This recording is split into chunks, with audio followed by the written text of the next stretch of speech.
Kuulge, aga seva personali teema. Inimeste juhtimine, mõnikord isegi rohkem kui inimeste juhtimine, mõnikord ka tunnete juhtimine, suhete juhtimine. Meie tänase konverentsi järgmine plokk on natuke kantud õunaampsude loogikast. Ja mis see õunaamps siis tähendab? Teil laual on nüüd olemas üks hulk õunu ja need on mille jaoks? Selle jaoks, et tõestada ära. Selleks, et haridusasutus saaks muutuda või areneda, ei saa tervet õuna korraga suhu panna, vaid tuleb võtta ampsu kaupa. Olge head, ma palun lavale meie paneeldiskussiooni 2 esinejat. Mõlemad nad on enam kui 25-aastase taustaga personalitöö kogemusega. Irene Metsis ja Hels Mikkal, olge head, tulge meie juurde. Aitäh!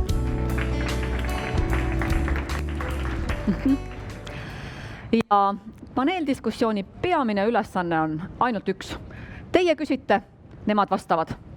Nemad on tulnud siia selleks, et jagada seda teadmist, et juba paari aasta eest, kui meil oli teema õnnelik personal, oli juhtimiskonverentsi teema ja vastus, et meil ei ole haridusasutustes personalijuhi funktsiooni kui rolli, ent ometigi on personali ülesandeid täitvad funktsioonid väga selgelt olemas ja vajavad parimal viisil ka need juhtimist.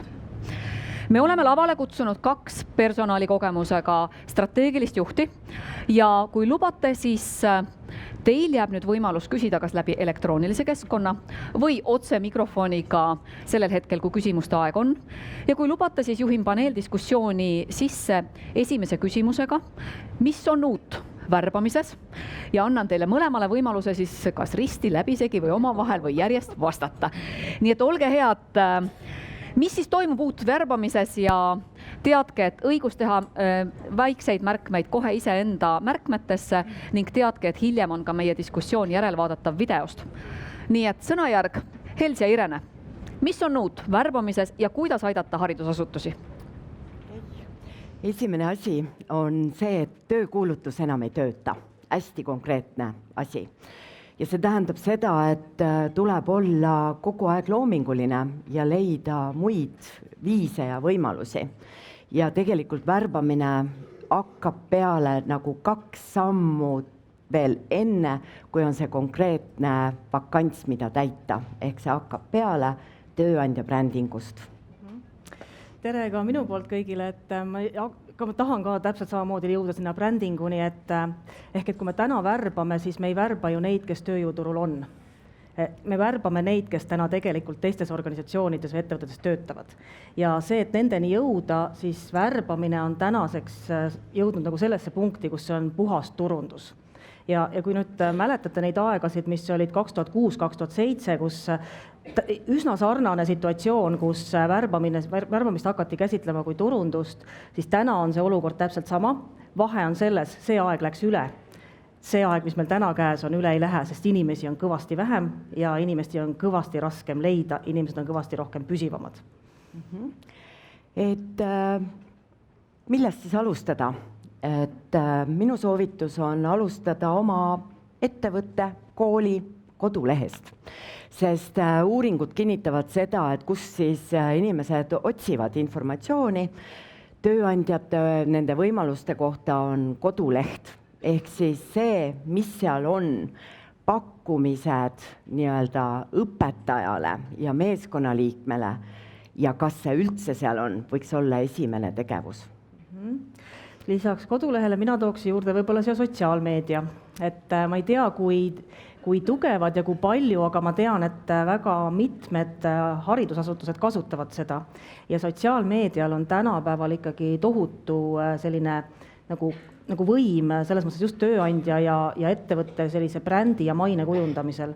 Nii et inimesed jälgivad seda ja see on koht, kus kindlasti kajastada seda, mida te teete kindlasti oma organisatsioonides väga ägedaid asju. Kirjutage, rääkige, postitage pilte ja olenemata vanusest. Nüüd võib öelda küll, et sotsiaalmeedia on noorte teema, ei ole. Täna on olenemata vanusest, enamik inimesi on sotsiaalmeedias ja jälgib seda. Ja mida siis kirjutada ja millest siis rääkida? Et üks asi, millest rääkida, on see sama väärtuspakkumine oma meeskonna liikmele. Ja kui ma räägin või nimetan väärtuspakkumist, siis ma ei mõtle palgavahemikku ja boonussüsteemi, vaid ma mõtlen palju-palju laiemalt. Ehk siis see, millised on koolitus- ja arenguvõimalused, millised on otsustusprotsessid, mida te oma meeskonnaga koos teete, milline tugi on õpetajatele, ehk needsamad supervisioonid, kovisioonid, uute töötajate sisseelamisprogrammid, tegelikult kõik see ongi kokku väärtuspakkumine. Üks asi võib-olla veel, et me räägime küll nagu tööandja brändist, aga ma ei tea, kas te olete nagu, kui palju te olete mõelnud selle peale, et inimesed tulevad viimasel ajal tööle mitte organisatsiooni, vaid tulevad tööle nende inimeste juurde. Ehk et hästi oluliseks on muutunud juba ja ilmselt muutub ka edaspidi selline inimeste enda selline, ma ei taha öelda bränd, see nagu ei ole võib-olla päris õige sõna, aga enda selline suhtumine, hoiakud. Ja inimesed aina rohkem ja rohkem otsivad mitte niisuguseid organisatsioone, töökohti, tööd, vaid me otsime nagu inimesi, kellega koos töötada, kellega koos meie väärtushinnangud sobivad, kellega me mõtleme ühtemoodi.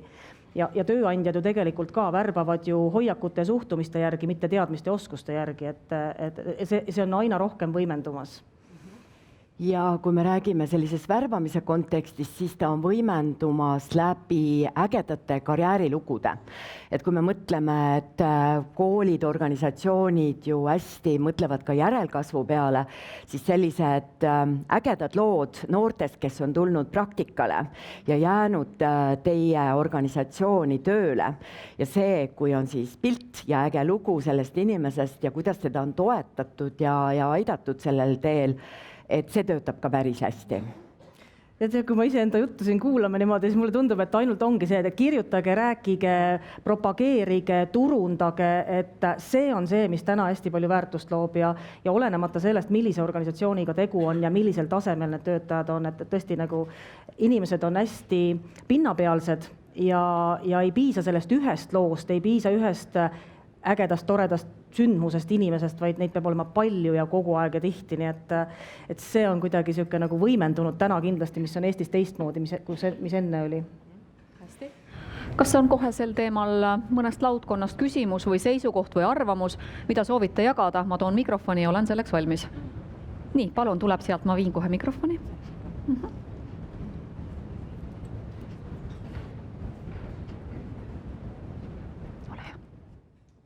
Tõnu Piibur Pelgulinnast.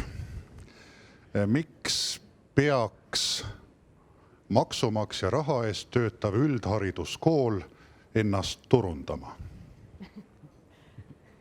Väga lihtne, et saada enda meeskonda tugevaid tegijaid. Teistest koolidest? Kas teistest koolidest või ka noori, kes on oma karjäärivaliku lävepakul?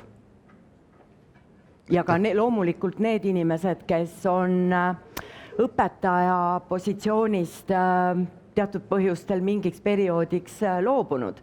Et see, et tuua ühe eriala töötajaid tagasi oma eriala juurde, see on veel nagu eraldi turunduse ja tutvustuse ja projekti teema tegelikult. Kui nüüd siin oli küsimus, et teistest koolidest, siis võiks ju öelda ka, miks mitte, et ega erasektoris täpselt sama, et me ju konkurentide juurest, mida me teeme, on ju see, et me tahame neid kõige paremaid inimesi alati enda juurde ja tegelikult lõppkokkuvõttes ei ole vahet, kust see inimene tuleb. Et minu kui organisatsiooni esindaja eesmärk on saada need parimad, on nad siis noored, on nad siis tudengid, on nad järelkasv, on nad kuskilt teisest organisatsioonist, on nad need, kes võib-olla mõtlevad selle ameti peale, on nad erasektori inimesed, kes tulevad teile võib-olla koolitama, et see ei ole nagu vahe. Oluline on see, et ma saan need parimad, et see on kõige tähtsam. Aitäh. Palun, kas oli veel üks käsi püsti? On sealt poolt? Ei näe. Ei näe. Hästi.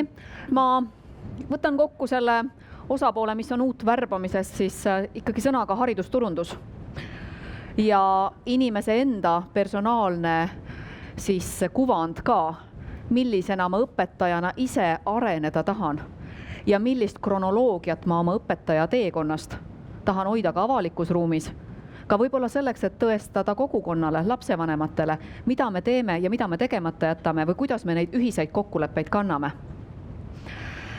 Palun öelge järgmiseks küsimusena, mis teie arvates võiks olla personalitöös häid nippe ja nõuandeid, millega õpetaja arengut toetada?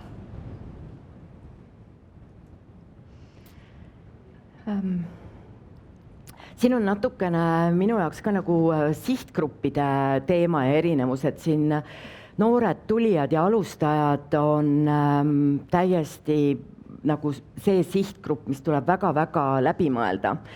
Milline on see tugi ja sisseelamisperiood, sest noored tahavad saada ka hästi palju tagasisidet, hästi palju sellist tunnetust, kas nad on õigel teel ja noored tahavad ka sellist nagu kambavaimu, kus juba on noori, sinna tuleb noori järjest lisaks. Ja teine valdkond või mõte, et kuidas toetada arengut, on, ma just mõtlesin, et huvitav, kuidas haridussektoris on selliste parimate praktikate jagamisega. Et koolitus on koolitus, aga see, mis ka ärimaailmas, mida organisatsioonide sees ja organisatsioonide vahel hästi palju tehakse, on otsida parimaid praktikaid, minna sinna ettevõttesse külla, kutsuda enda juurde, võtta malli, et see on üks asi, millesse mina usun. Jah, ma võib-olla siit jätkaks korra lihtsalt ühe mõttena, mis mul kohe nagu teil tuli pähe, et mina julgustaks ka, et võttagi oma kas või meeskond kokku ja minge kuskile teise organisatsiooni külla, juhtkonna juurde, vaadake, kuidas nad töötavad, mida nad teevad, vahetage neid kogemusi, et see on kindlasti üks. Aga kui tulla nüüd nagu õpetaja toetamise, arengu toetamise peale, siis see termin coachiv juhtimine ilmselt ei ole midagi uut täna ja ma hästi usun sellesse, et selline coaching ja mentorlus ja kõik need võtted need on hästi aktuaalsed. Need on praegu ilmselt oma sellisel moodsa elukaare alguses alles, aga need meetodid on toimivad, et mentorlussüsteemid, et kõik need asjad, et kuidas vanemad kolleegid toetavad ja aitavad ja õpetavad, nii et ja erasektoris on hästi levinud ka suuremates organisatsioonides igasugused tulevikujuhtide, tulevikuspetsialistide programmid, mida spetsiaalselt käivitatakse selleks, et inimesi toetada, kes organisatsioonis on, ükskõik, olenemata vanusest. Et tuleviku inimene ei tähenda, et ta võib olema noor, ta võib olla ka väga edukalt üle keskea ja veel vanemgi, nii et sellised erinevate sihipäraste programmide käivitamine on kindlasti üks, mis peaks aitama. Sten tõi sama näitega sellest julgeolekumaailmast, et miks neid paguneid, miks neid medaleid, ordeneid ja neid tunnustamisi on vaja ja miks neid tuleb ise ka pidevalt juurde luua. Selleks, et inimesed tunneksid seotust ja selle sidususe juures kiired ja konkreetsed otsused tuleksid tugevamal turvatunde pealt. Sest organisatsioonis selline mina ikkagi ütlen nagu seda, et aina rohkem on see, et mitte oluline ei ole see, mida ma teen, vaid see sama tunne inimesena, ükskõik kus ma siis töötan, kus meeskonnas või kellega ma töötan, et kuidas ma ennast sellel ajahetkel tunnen ja kui nüüd nagu juhid ja organisatsioon suudab seda tagada ja kuidagi toetada, siis on selge see, et see inimene kuskile ei lähe. Kuulge, aga meil on seina peal ka küsimusi, olge head, vaatame koos. Nii, kas mõni haridusasutus on teile seni oma brändi ja maine kujundamisega ka silma paistnud? Olge head. Mina tegin eile õhtul väikest sellist uurimustööd, mis muidugi selliseks suureks uurimustööks kindlasti ei päde. Vaatasin 6 kooli kodulehti ja otsisin just nagu seda tööandja brändingut. Ja leidsin tööandja brändingust niimoodi läbivana 3 olulist elementi, ehk nendel kodulehtedel oli selge missioon, visioon, siis olid toodud vabad töökohad ja siis oli toodud värbamiskontakt, et need on kindlasti asjad, mis peavad seal olema ja need olid nagu kenasti. Nüüd sellest väärtuspakkumisest, siin on nüüd lihtne eristuda, et nendes 6 mina ei leidnud sellest, mis on pakkumine õpetajale. Kahjuks mitte ühtegi sõna, aga tõesti, see oli pisike valim ka. Hästi, Irene, on sul kommentaari samale Süsteemselt muidugi lähenenud ei ole, ja ma ei oska täna niimoodi hoobilt ka kedagi välja tuua, aga need märksõnad, mida sa Hels välja tõid, on üsna sarnased, et see on niisugune klassika ja siin ei ole mitte vahet, kas see on avalik sektor, erasektoris on ka üsna palju neid, kus tegelikult ikkagi ei tooda seda väärtuspakkumist välja ja seda erisust, et mis on see organisatsioon, et selle ettevõtte tööandja brändingu ja turundamisega on meil Eestis ikkagi nagu kõvasti vaja veel tööd teha päris paljudel organisatsioonidel. Mulle meeldib, et Haridusamet on otsustanud e-keskkonda ju ka jätta avalikuks need parima personaliprojekti konkursile laekunud tööd. Ja Toomas, kui sa lubad, siis just nimelt see haridusturundus ja teie koolis välja toodud õpetajatest videointervjuud selleks, et lindistada õpetajaks saamise ja õpetajaks olemise ja õpetajana kasvamise lugu. Ning ma ei tea, kas need on avalikud või need on ainult siseringis. Need on avalikud. Ja et Pirita Majandusgümnaasiumil on õpetajate arenemisest ka videoloog ehk videointervjuud tunniajased, mis portreteerivad just nimelt ka seda õpetaja isiklikku kasvamist. Ja see on minu meelest ka midagi, kus homne päev ootab meie enda videolugusid võib et rohkem, kui me senini teinud oleme. Vaatame edasi. Nii, kuidas hoida parimaid töötajaid oma organisatsioonis? Mitme miljoni küsimus, see on musta miljoni küsimus? See on üks kõige paremaid küsimusi, kui oskaks sellele vastata, oleks ilmselt juba miljardär. Aga mis teha saab, et jällegi ma tean, et tihti on see, et me ei saa midagi teha, sest raha ei ole, aga minu kogemus ikkagi, eriti viimane kogemus, töötades sellises organisatsioonis, kus palgatasemed on veel madalamad kui haridussektoris, siis sa saad väga palju teha selle sama hoiaku ja suhtumisega, selle sama hoolimisega, selle sama märkamisega, need ei maksa mitte midagi ja selline inimeste nagu enda kui juhtide või oma tiimi ümber või tiimi sisse nagu koondamine, et need ühised väärtused, ühised eesmärgid, ühised suunad, et me teeme asju koos, me oleme üks meeskond, sellel on tegelikult väga-väga suur jõud. Ja see tõesti ei maksa mingit raha, et seda sa saad lihtsalt teha kui inimene ise. Ja seesama, et märka ja anna tagasisidet, et seda me tihti ei tee, aga sellel on tohutu väärtus. Nii et need kindlasti ja muidugi need samad igasugused ühised ettevõtmised ja sümbolid ja sümboolika ja me jõuame jällegi ühe sellise ühtse terviku juurde, et inimene tahab kuskile kuuluda. Ja kui see kuulumise vajadus on rahuldatud, siis tegelikult on juba väga palju tehtud.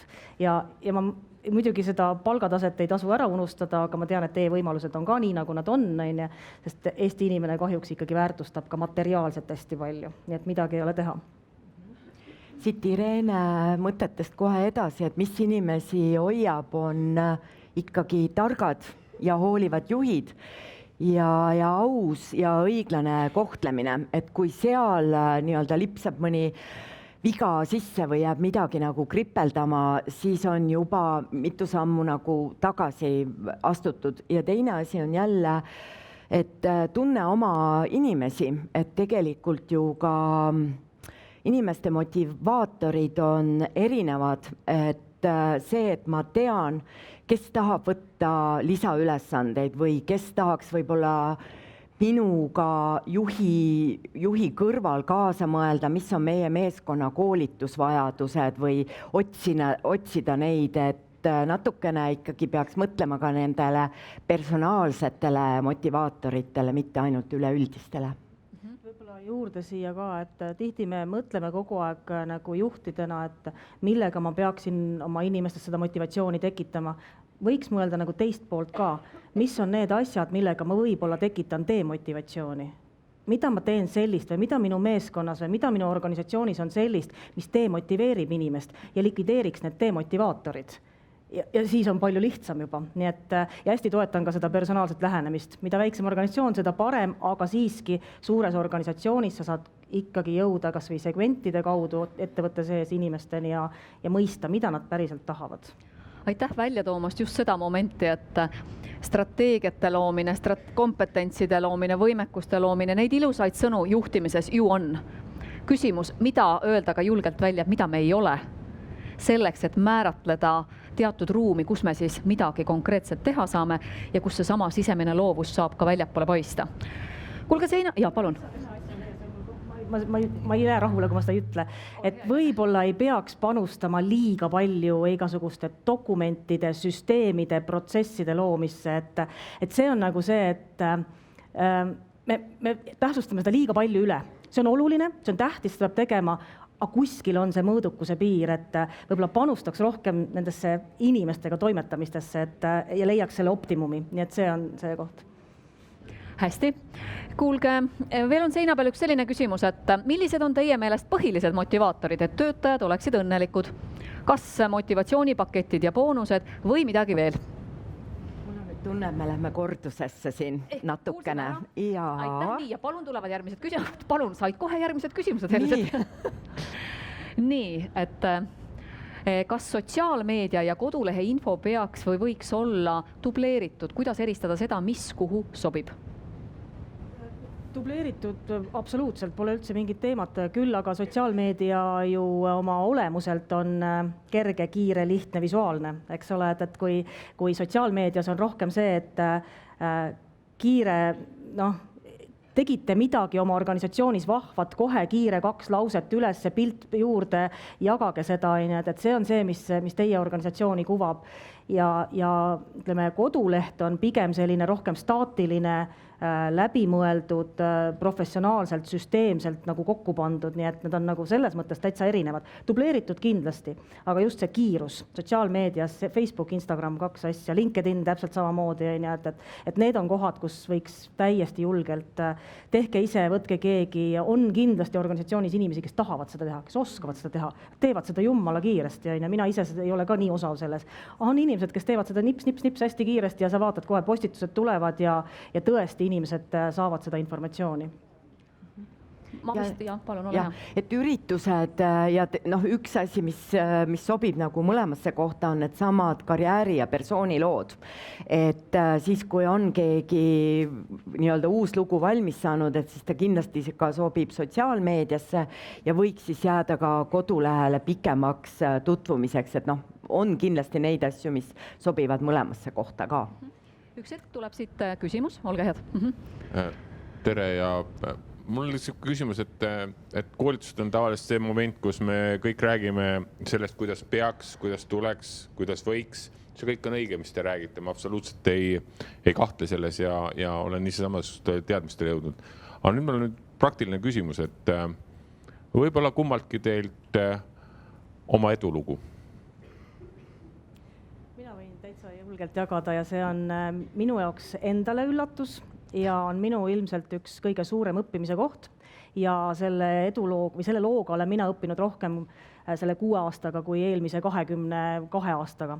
Ja ma võin ilmselt organisatsiooni nime ka öelda, et G4S on see ettevõte, teate isegi, turvatöötajad, madal palgatase, suur voolavuse tase 50%.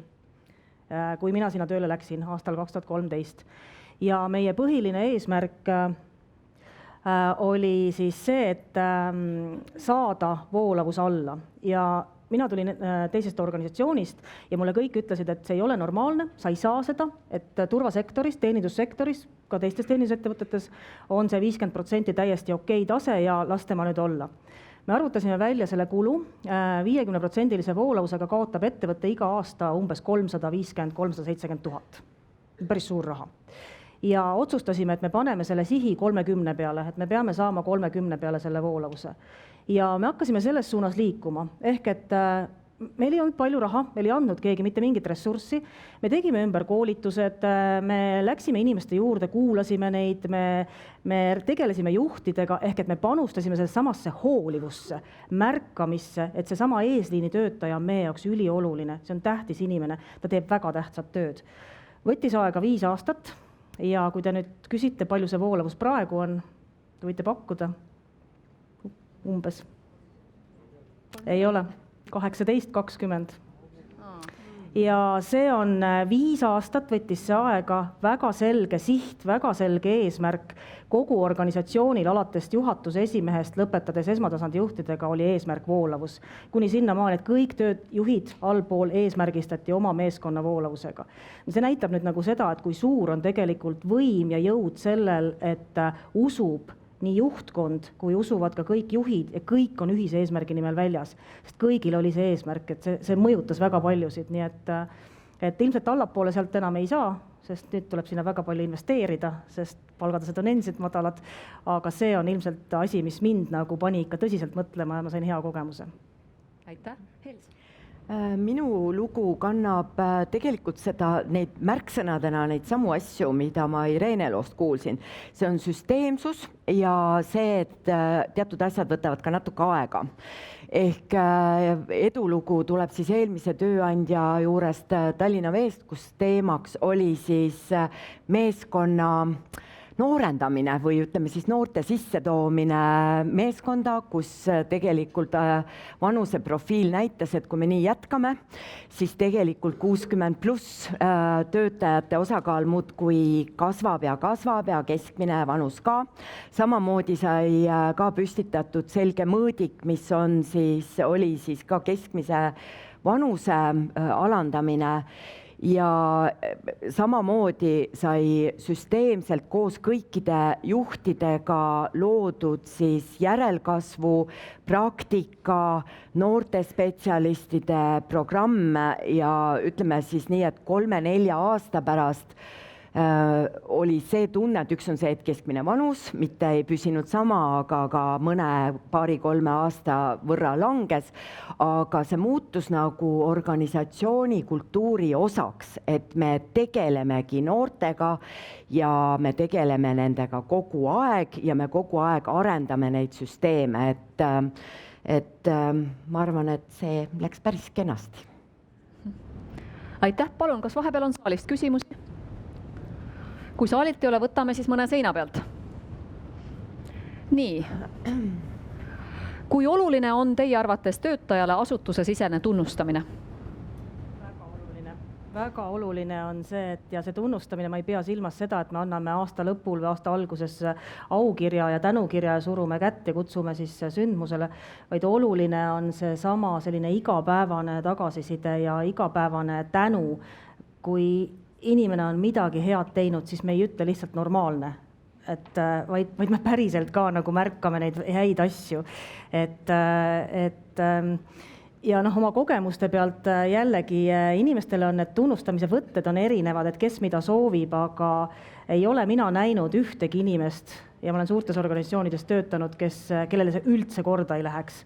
Mõned on tagasihoidlikumad, mõned mitte, aga tõesti, mida rohkem teil selliseid tunnustamise sündmusi, ettevõtmisi, personaalseid lähenemisi asju on, et seda parem. Et see kindlasti on abiks, eriti kui on see teine pool, see palgatase on madal, siis on alati see, et kui on hea juht ja madal palk, siis on kõik hästi ja kui on kehv juht ja madal palk, siis mitte midagi välja ei tule.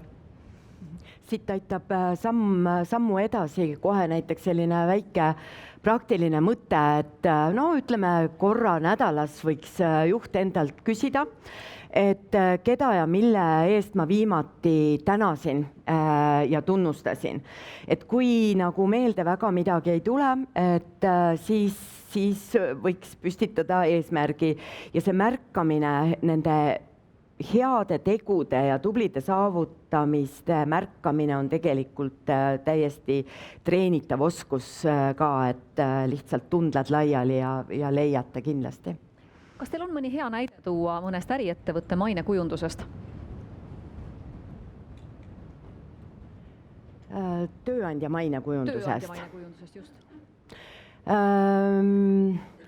Ma mäletan seda, kui siin uuendasime ka Tallinna Vee kodulehti, siis sai väga põhjalikult ju käia ja vaadata, mis keegi teeb ja täiesti võlus, selles oli paar aastat tagasi, kindlasti on ettevõtted ka järgi tulnud, oli Elisa lahendus, mis oli puhas visuaal, et ainult pildid, videolood, väga vähe tegelikult teksti ja see oli nii kaasahaarav, et see on minuga siiani.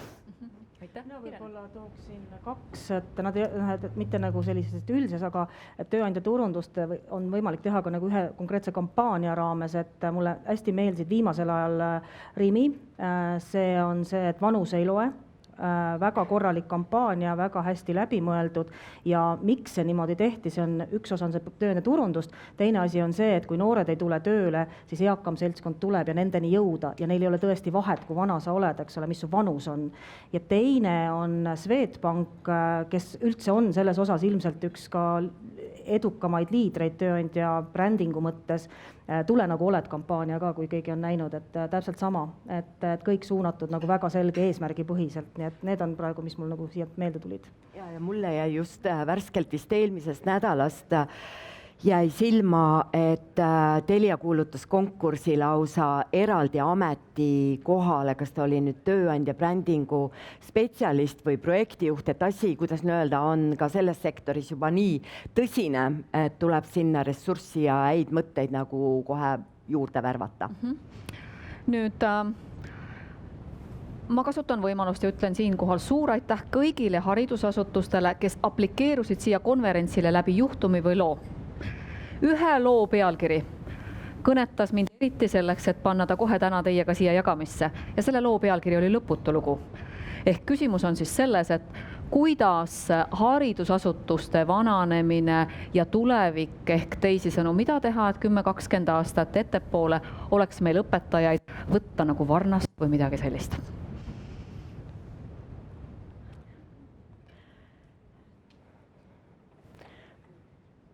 Ma lihtsalt mõtlen, et ikka paralleel, ma arvan, on sobiv ka ärimaailmast, et see hakkab pihta ju selle elukutse väärtustamise ja elukutse tutvustamise ja et see on äge ja põnev ja oluline ja tähendusega töö juba inimestele, kes on nii-öelda oma koolitee, ma ei tea, põhikoolis või gümnaasiumis, et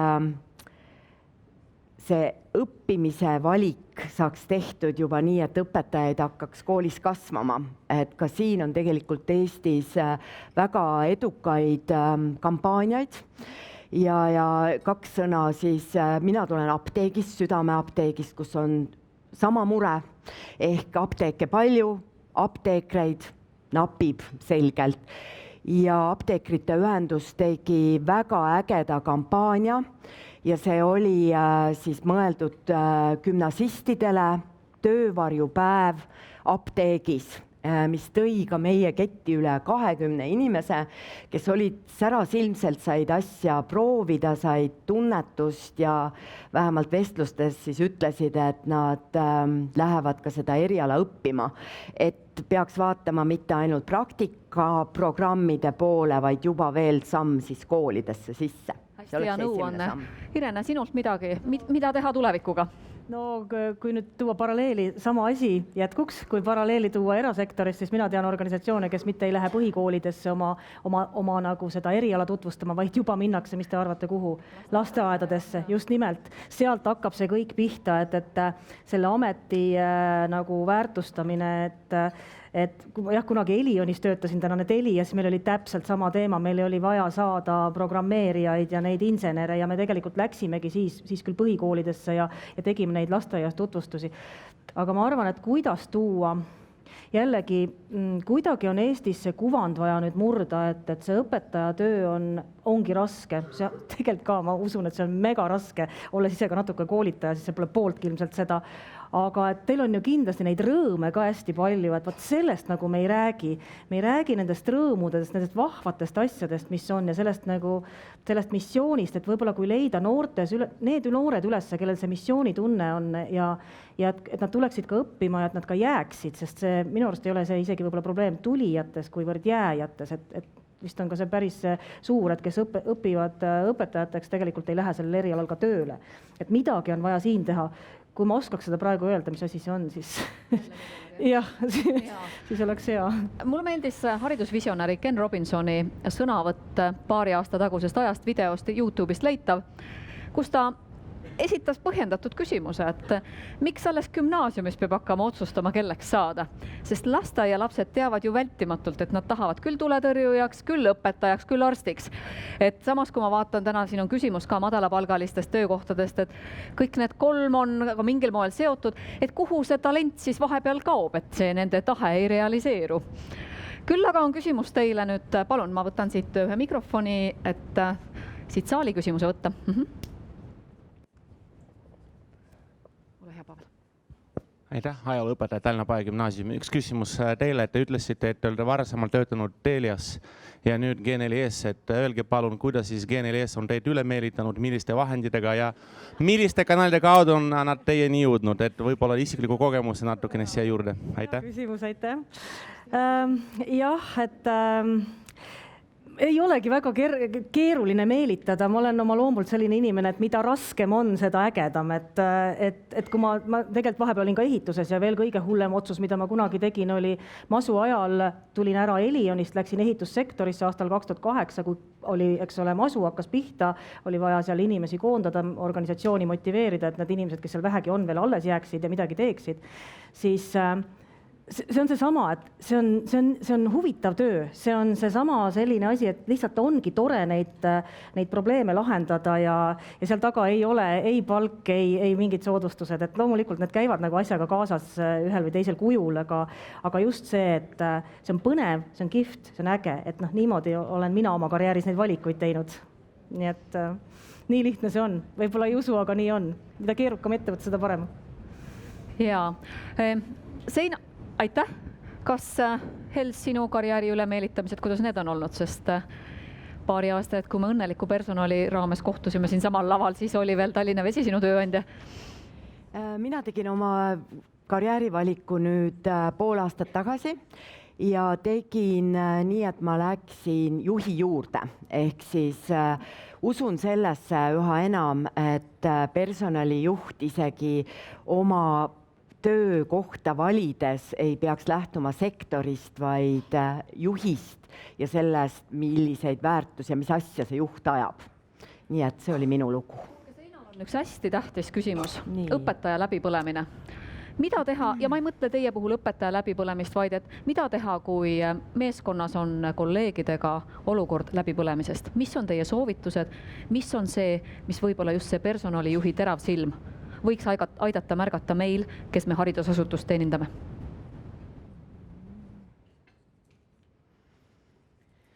Jah, sellega läbipõlemisel on ju tavaliselt vahel need tunnused, et me ei märka seda.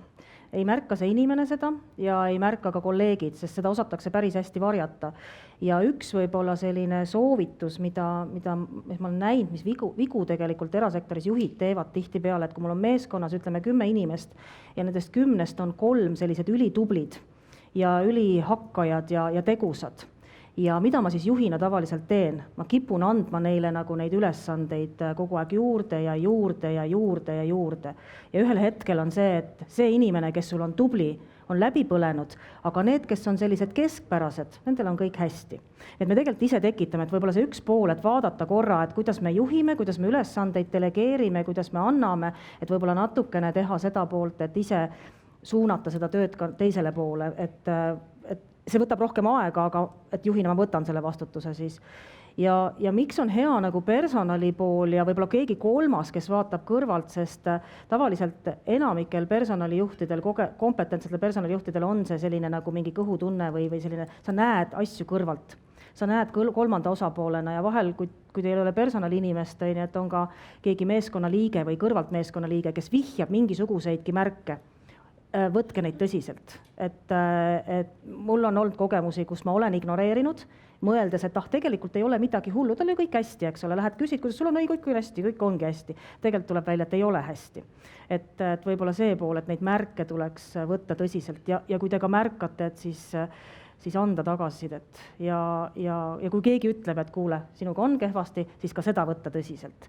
Et mina olen selle ääre peal olnud, minu meeskond oli nii äge ja tubli, et nemad võtsid minult ära laptopi ühel reedel ja saatsid mu Georg Otsa spaasse, see oli aastaid tagasi, ja ma olin ülikuri, et ma ei saa laptopi kaasa võtta, ma ei saa tööd teha muidu, ja seda tagasi ma ei saanud ja siis ma sain aru, et minuga ei ole asjad kõik enam nii hästi. Ja need on need asjad, kui meeskond märkab, nii et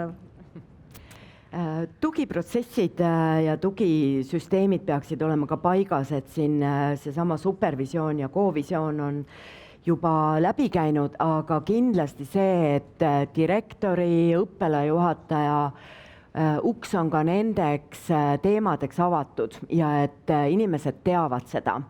Et mina ja kuidagi luua ka seda õhkkonda, et kolleegid omavahel oleksid valmis nendest asjadest rääkima, et ma ise usun täiesti üheselt seda, et igal inimesel töökohas peaks olema see üks tuba, üks kolleeg, kus ta saab panna maha kõik mured, rõõmud, emotsioonid, vajadusel ka väikse pisara, tunneks seda õlga, et ei tohi olla üksi nende teemadega, ja kindlasti juht selle kõige keskel märkamas. Aitäh! Palun, kas saalilt on küsimusi? Viimane küsimus meie ettevalmistatud vestlusesse on õpetajate ja ka rühmaõpetajate võimalik osaline tööaeg. Poolt või vastu? No kindel, minu poolt kindel poolt, sellepärast, et teisiti ei saa. Et sama oma sektori ettevõtte näide, et meil Südameapteegis töötab osakoormusega ligi pool töötajaskonnast, sest teisiti ei saa ja see aitab tegelikult hoida selles sektoris või tuua kodust välja noori emasid, ka päris pisikeste koormustega. Meie osakoormused kõiguvad 0,2-st 0,8-ni, kõik on teretulnud, kõik koormused. Ja teiselt poolt ka need, kes on siis pensioniealised, on valmis töötama, aga oluliselt väiksema koormusega kui täiskoormus, nii et me tegelikult oma seda töötajaskonda laiendame. Mina olen ka absoluutselt poolt ja tuginedes eelkõige sellele, et noorem põlvkond on täna tööjõuturul ja tuleb kogu aeg tööjõuturule. Ja kui siin enne oli juttu õunaampsudest, siis need tööampsud on ju täiesti igapäevane elukeskkond ja neid päringuid või soove, kus ka meile tuli mailboxi teade, et ma tahan täna tulla tööle, eks ole, homme teha 2 tundi, ülehomme 3 tundi, reedel üldse mitte tulla ja järgmine esmaspäev veel 1 tund. Ja ongi, kõik organisatsioonid liiguvad selles suunas, et võimaldame nii palju paindlikkust, kui me suudame, et isegi meiesuguses sektoris, kus kõik on reglementeeritud ja hästi karm ja range, olime me suutelised organisatsiooni ümber kujundama, nii et selle põlvkonna teemal on nagu see, et me peame mõtlema nagu seda, et organisatsioonid peavad kujunema selle põlvkonna järgi, sest nemad ei kujune organisatsioonide järgi, nad lihtsalt ei tule teie juurde siis. Ma kuulen, kuidas kogu saalis tekkis ühine müdin. Teeme tunniplaani vabaks. Nii saavad õpetajad vaadata läbi õpiampsude, kes tuleb homme tundi andma. Võib-olla ma eksin, aga kuidagi nii kostis. Et tagasi teid tuues. Ma mäletan, kui nüüd see personaliprojektide teema oli, siis Gustav Adolfi gümnaasium on ju liitnud just nimelt lapsevanemad ka õpetaja töösse ka mingil moel osalise koormusega. On mul õigus? Ja see on ennast ära tasunud. Vägagi. Peaaegu pole asendusõpetajaid vaja, sest me oleme teie olete kaasanud just nimelt lapsevanemad. Ja läbi ülikooli nad tulevad ja teevad oma sealt asendustunde. Perfektne valik taaskord, kuidas leevendada seda olukorda. Aitäh! Palun öelge nüüd, kas saalil on veel küsimusi? Viimane ring. Palun vaadake teie seinale. Kas on veel mõni küsimus, mis tundub, millest me ei ole rääkinud ja mis vajaks vastamist?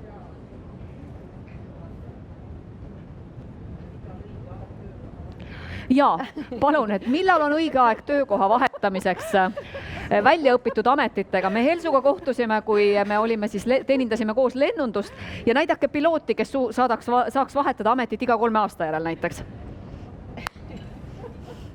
Ja see on selline hea küsimus, et kui ma mäletan ühte tippjuhti, ma siin nime hetkel ei ütle, kes ütles tegelikult väga õigesti, et mida kõrgemal positsioonil sa juhina oled, siis tegelikult on see tsükkel kuskil 5-6 aastat, kus sa ammendud. See ei tähenda seda, et sa pead vahetama organisatsiooni, aga sa pead saama mingisuguse uue väljakutse juurde. Vastasel korral oled sa mugavustsoonis. Ja see puudutab, kui ma hakkasin seda nagu juurdlema iseenda mõttes, et siis ma tegelikult laiendaks seda nüüd ka kõikidele juhipositsioonidele ja võib-olla ka mitte juhipositsioonidele, ehk et kui me 5 aastat teeme järjepidevalt ühtemoodi, ühesuguseid meetodeid kasutades, siis me tegelikult oleme üsnagi mugavustsoonis.